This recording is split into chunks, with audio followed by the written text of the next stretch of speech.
মালয়েশিয়ায় গরুর খামার করে সফলতার অনন্য দৃষ্টান্ত স্থাপন করেছেন বাংলাদেশি তরুণ উদ্যোক্তা জয়নুল আবেদিন।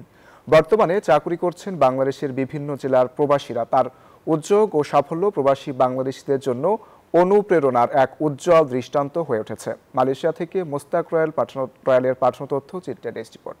1990 সালের কর্মজীবনের শুরুতে মালয়েশিয়ায় পাড়ি জমান জয়নাল। পরিশ্রম, নিষ্ঠা আর দক্ষতার জোরে তিনি গড়ে তোলেন গরুর খামার। কর্মস্থলে কাজ করতে করতেই সম্পর্ক গড়ে ওঠে এক মালয় তরুণীর সঙ্গে। দুজনে পারস্পরিক ভালোবাসা পরিণতি পায় 1995 সালের বিয়েতে। বিয়ের পর চাকরি ছেড়ে দেন জয়নাল। ধীরে ধীরে গড়ে তোলেন কৃষি খামার। আমার নাম মোহাম্মদ জয়নুল আবেদিন। আমার দেশের বাড়ি টাঙ্গাইল, দেলদর থানা। আমার কিছু গরু আছে, বিভিন্ন প্রজাতির গরু। এখানে কোরবানির জন্য প্রস্তুতি হয়।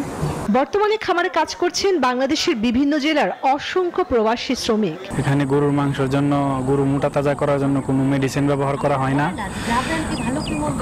ঘাস এবং সব ভালো করণ দিয়ে গরু পালন করা হয়। এখানে আমাদের দেশীয় ভাই যারা আছেন তারা মাঝে মধ্যে এখানে এসে খুব ভালো ফিল করেন। কর্মব্যস্ততার মধ্যেও তিনি নিয়মিত সময় দেন খামারে। ভবিষ্যতে নিজ জেলার দরিদ্র মানুষের জন্য কিছু করার স্বপ্ন দেখেন এই উদ্যোক্তা। Desk report, news 24।